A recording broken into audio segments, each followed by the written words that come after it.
Hello friends, welcome to my YouTube channel School of Knowledge. आज मैं आपके लिए भूगोल विषय की पाठ्य योजना लेकर आई हूं, जिसका प्रकरण है मृदा।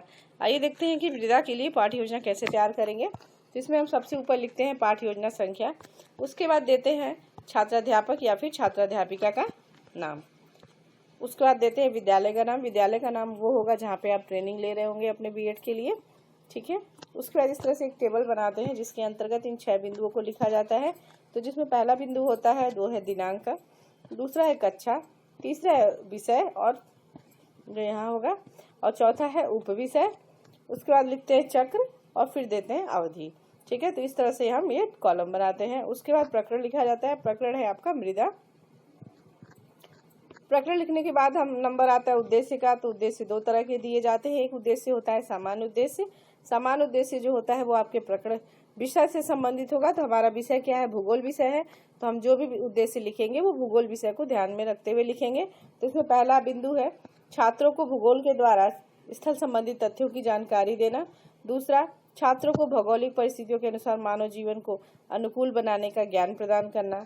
तीसरा, छात्रों को प्राकृतिक सौंदर्य का सच्चा आनंद प्रदान करना। चौथा है छात्रों में भूगोल विषय के प्रति रुचि उत्पन्न करना। पांचवा, छात्रों को सामाजिक विज्ञान की उपयोगिता को बताना। और छठा है छात्रों को का सामाजिक एवं मानसिक विकास करना। तो इस तरह से हम 4 से 6 पॉइंट जो होते हैं समान उद्देश्य से संबंधित देते हैं। समान उद्देश्य के बाद नंबर आता है विशिष्ट उद्देश्य का। विशिष्ट उद्देश्य जो होता है वो आपके प्रकरण से संबंधित होता है। तो विशिष्ट उद्देश्य 3 तरह के दिए जाते हैं। पहला उद्देश्य होता है ज्ञानात्मक उद्देश्य, जैसा कि नाम से स्पष्ट है, ज्ञान देना, जानकारी देना। तो इसमें आप लिखेंगे कि छात्रों को, इसमें लिखेंगे कि छात्र मृदा के बारे में जान सकेंगे। और दूसरा देंगे कि छात्र मृदा के प्रकार के बारे में ज्ञान प्राप्त कर सकेंगे। दूसरा है बोधात्मक उद्देश्य। जब उनको जानकारी मिल गई तो अब छात्र क्या करेंगे? उस चीज को समझने का प्रयत्न करेंगे। आपका प्रयत्न क्या होगा? उनको समझाने का। तो इसमें आप लिखेंगे कि छात्र मृदा की संरचना को समझ सकेंगे। और दूसरा देंगे कि छात्र विभिन्न प्रकार की मृदा में अंतर कर सकेंगे। तीसरा उद्देश्य है वो है क्रियात्मक उद्देश्य। इसके अंतर्गत लिखते हैं कि छात्र मृदा के स्वरूप की व्याख्या कर सकेंगे और छात्र मृदा के प्रकार में अंतर कर सकेंगे। उसका नंबर आता है सहायक सामग्री का। तो सहायक सामग्री में चूंकि हमारा प्रकरण मृदा है तो मृदा से ही संबंधित हम क्या बनाएंगे? चार्ट पेपर बनाएंगे बच्चों को दिखाने के लिए। साथ ही साथ हम चाहे अपने घर से कुछ तरह के जो भी घर के आसपास आपको मिट्टी के सैंपल मिलेंगे वो आप लेके जा सकते हैं बच्चों को दिखाने के लिए, ठीक है। और क्या चाहिए? लपेट, श्यामपट्ट, ये सब संकेतक आदि का आप अपने साथ सहायक सामग्री लेके जाएंगे। फिर देते हैं पूर्व ज्ञान। तो पूर्व ज्ञान जैसा कि हम प्रकरण जब भी निकलवाते हैं वो पूर्व ज्ञान पे आधारित होता है। तो हम ये कहते हैं कि बच्चे जो है अपने आसपास की वस्तुओं को देखते हैं, अपनी चीजों को देखते हैं, तो हर चीज के बारे में जो है उनको थोड़ा बहुत नॉलेज जरूर होता है, ठीक है। तो ये हम लिख देते हैं कि बच्चों को मृदा के बारे में सामान्य जानकारी जो है छात्र रखते हैं। उसके बाद नंबर आता है प्रस्तावना का। तो प्रस्तावना प्रश्न, प्रस्तावना के अंतर्गत हम क्या निकलवाते हैं? प्रकरण। प्रकरण क्या? यानी कि जो टॉपिक हमें पढ़ाना है। तो हमारा टॉपिक क्या है? मृदा। तो हम क्या करेंगे कि बच्चों से मृदा टॉपिक तक हमें पहुंचना है। तो हम बच्चों से ऐसे ऐसे छोटे छोटे क्वेश्चन पूछेंगे जिसका आंसर बच्चे स्वयं देंगे और वो प्रकरण तक पहुंच जाएंगे। तो आइए देखते हैं कि प्रस्तावना कैसे बनाएंगे। इसके लिए इस तरह से हम सबसे पहले टेबल बनाते हैं जिसमें इन 3 बिंदुओं को लिखा जाता है, क्रम संख्या, दूसरा है छात्र अध्यापक या छात्र अध्यापिका कथन और तीसरा है छात्र कथन का। तो इसमें पहला है प्रश्न, शिक्षिका करती है कि हमारे लिए अन्न या अनाज कौन उगाता है? तो बच्चे तुरंत आंसर कर देंगे कि हमारे लिए अनाज जो है किसान उगाते हैं। फिर हमने क्या किया? किसान को लिया, जो बच्चों ने आंसर किया उसके बाद लेके हम दूसरा प्रश्न तैयार करेंगे। तो किसान अन्न कहाँ उगाता है? किसान अन्न जो है, अन्न या अनाज कहाँ उगाता है? तो बच्चे क्या आंसर कर देंगे कि अनाज जो है खेतों में उगाया जाता है, ठीक है। उसका जो आंसर दिया बच्चों ने उसको लेके हमने तीसरा प्रश्न तैयार किया कि खेतों में अन्न की फसल उगाने के लिए क्या क्या आवश्यक होता है, क्या क्या चाहिए अगर हमें फसल उगाना है। तो बच्चे क्या बताएंगे कि फसल कहाँ बोई जाएगा? जमीन में। तो यानी हमें मिट्टी चाहिए और क्या चाहिए? उसको पानी चाहिए, साथ ही साथ उसे सूर्य का प्रकाश चाहिए, खाद चाहिए। ये सारी चीजें बच्चे अपनी रिक्वायरमेंट बता देंगे किस तरह की रिक्वायरमेंट होती है, ठीक है। फिर हमने क्या किया? हमारा प्रकरण तो निकल रहा है, हमें मिट्टी से मतलब है, तो हमने मिट्टी को लिया और उससे अगला क्वेश्चन पूछ लिया कि ये बताइए कि मिट्टी को और किस नाम से जानते हैं। तो बच्चे क्या आंसर कर देंगे कि मिट्टी को, अगर उनको पता होगा कि मिट्टी को क्या नाम से जानते हैं तब तो ठीक है, मृदा बता दिया तो ठीक है, अगला क्वेश्चन बन जाएगा। नहीं बताया तो यही उनके लिए समस्यात्मक हो जाएगा, ठीक है। तो आप यहाँ से अपना आगे का शुरू कर देंगे और यहाँ उद्देश्य कथन कर सकते हैं। नहीं, अगर उन्हें बता दिया कि नहीं नहीं उसको तो हम मिट्टी को दूसरा नाम जो है मृदा है, कुछ बच्चे हैं तो भाई माटी भी कह सकते हैं, मृदा भी कह सकते हैं। सपोज अगर उन्होंने दूसरा नाम बता दिया, मृदा कहते हैं, सॉइल कहते हैं, ठीक है। तो हमने नेक्स्ट प्रश्न तैयार कर लिया कि मृदा के बारे में आप क्या जानते हैं। तो बच्चे क्या है अपने अपना संभावित आंसर देंगे कि मृदा क्या होती है, उसमें क्या क्या होता है। तो एक चूंकि हमने ए वन वर्ड आंसर तो पूछा नहीं है, तो हम कई बच्चों से उठा के प्रश्न पूछ सकते हैं, ठीक है। तो एक मोमेंट ऐसा आता है कि जब बच्चे चुप मौन हो जाते हैं, उनके पास जवाब नहीं रहता है। तो जब बच्चे मौन हो गए तो हमारा जो है वो उनके लिए समस्यात्मक हो जाता है। जब समस्यात्मक हो गया तो अब क्या होगा कि हमारा प्रकरण निकल गया। जब प्रकरण निकल जाएगा तो हम क्या कहेंगे, उद्देश्य कथन करेंगे। क्या उद्देश्य कथन होगा हमारा आज का कि छात्रों आज हम लोग भूगोल विषय के अंतर्गत मृदा, ब्रैकेट में लिख दिया कि मिट्टी के बारे में विस्तृत अध्ययन करेंगे, ठीक है। उसका नंबर आता है पाठ प्रस्तुतिकरण का। तो पाठ प्रस्तुतिकरण के अंतर्गत इस तरह से 5 बिंदु बनाते हैं, 5 कॉलम तैयार करते हैं। इसमें पहला है क्रम संख्या, दूसरा है शिक्षण बिंदु, तीसरा छात्र अध्यापक या फिर छात्र अध्यापिका कथन, चौथा है छात्र कथन और पांचवा है श्यामपट्ट कार्य का। तो हमारा पहला शिक्षण बिंदु है मृदा, ठीक है। तो मृदा के बारे में प्रश्न पूछ लिया कि मृदा के बारे में आप क्या जानते हैं। बच्चे क्या है मौन हो गए, समस्यात्मक हो गया। तो शिक्षिका क्या करेगी, स्पष्टीकरण देगी, ठीक है। देखिए इस तरह से इसको लिखना है। तो पृथ्वी के ऊपरी सतह पर महीन कणों से बनी हुई पतली परत मृदा कहलाती है। इसमें महीन धूल कणों के अलावा रेत, बजरी, कंकड़, पत्थर, खनिज पदार्थ, जीवाश्म पदार्थ, हवा तथा जल आदि पाए जाते हैं। इसके अलावा इसमें पेड़ पौधे और जीव जंतुओं के सड़े गले अवशेष भी पाए जाते हैं, जिसे ह्यूमस कहते हैं, ठीक है। तो ये तो हमने आपका स्पष्टीकरण दे दिया। साथ ही साथ श्यामपट्ट पे भी लिख दिया कि पृथ्वी की ऊपरी सतह पर महीन कणों की बनी हुई पतली परत क्या कहलाती है, मृदा कहलाती है, ठीक है। और ह्यूमस को क्या कहते हैं, मृदा, ह्यूमस जो है मृदा को उपजाऊ बनाती है। तो हम फिर इससे रिलेटेड बोधात्मक प्रश्न पूछ लेंगे कि पृथ्वी की ऊपरी सतह पर महीन कणों से बनी पतली परत को क्या कहते हैं। तो बच्चे क्या आंसर कर देंगे कि उन्हें मिट्टी कहते हैं। फिर पूछ लिया कि ह्यूमस जो है मृदा को क्या बनाती है। तो बच्चे आंसर कर देंगे कि ह्यूमस मृदा को उपजाऊ बनाती है, ठीक है। तो पहला शिक्षण बिंदु हो गया। उसका दूसरा शिक्षण बिंदु है आपका मृदा या मिट्टी के प्रकार। फिर शिक्षिका प्रश्न करती है, विकासात्मक प्रश्न पूछेगी 1-2 कि मिट्टी में क्या क्या पाया जाता है। तो बच्चे आंसर कर देंगे कि कंकड़, रेत, पत्थरी आदि पाया जाता है, ठीक है। फिर उसका दूसरा प्रश्न पूछ लिया कि अच्छा तो मिट्टी कितने प्रकार की होती है। बच्चे के लिए फिर समस्यात्मक हो जाएगा, बच्चे मौन हो जाएंगे।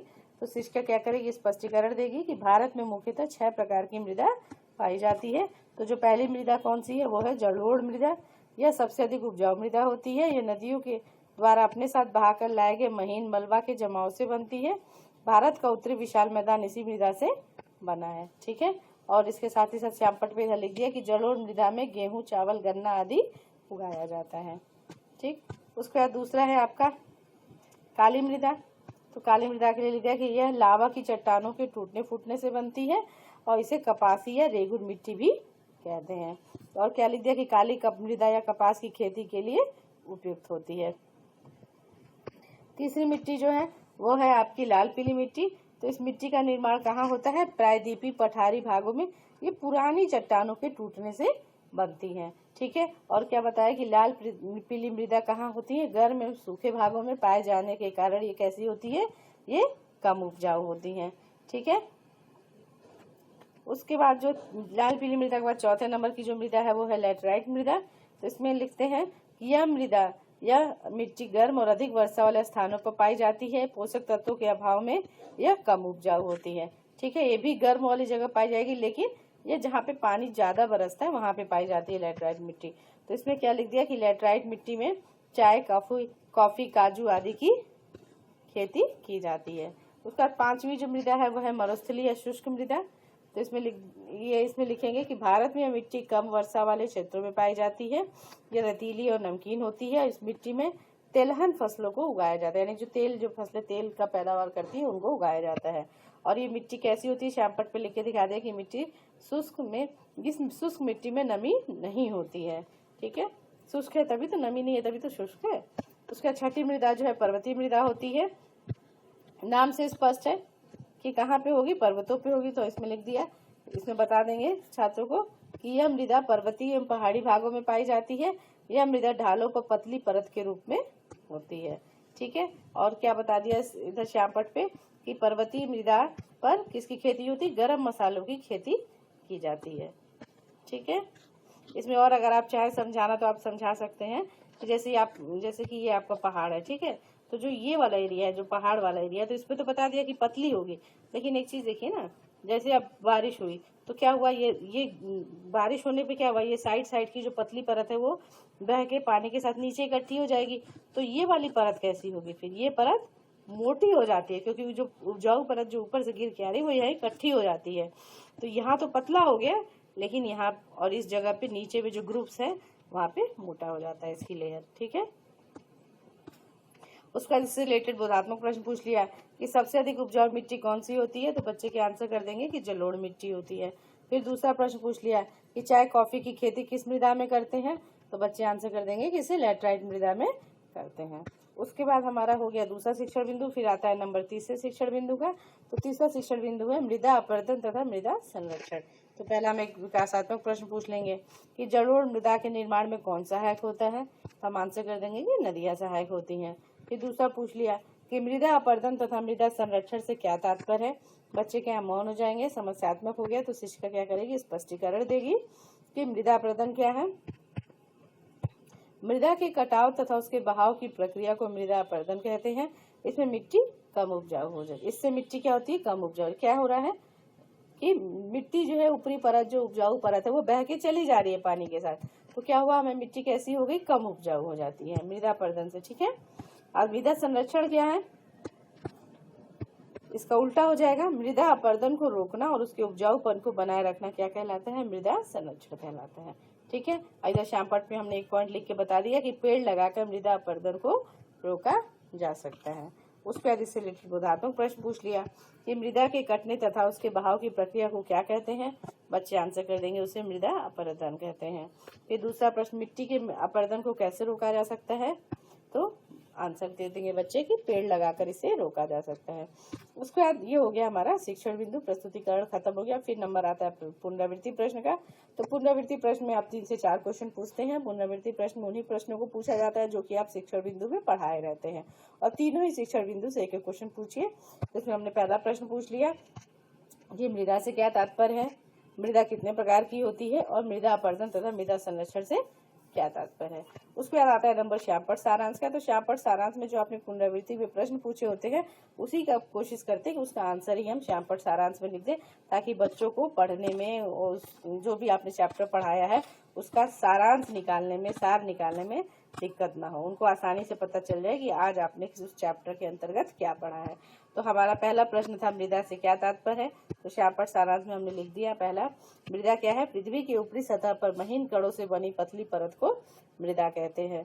फिर दूसरा प्रश्न है कि मृदा के प्रकार, तो लिख दिया कि संरचना तथा रंग के आधार पर मृदा 6 प्रकार की होती है, जलोढ़ मिट्टी, काली मिट्टी, लाल पीली मिट्टी, लैटराइट मिट्टी, मरुस्थलीय मिट्टी तथा पर्वतीय मिट्टी। तो ये 6 तरह की मिट्टी के बारे में बता दिया।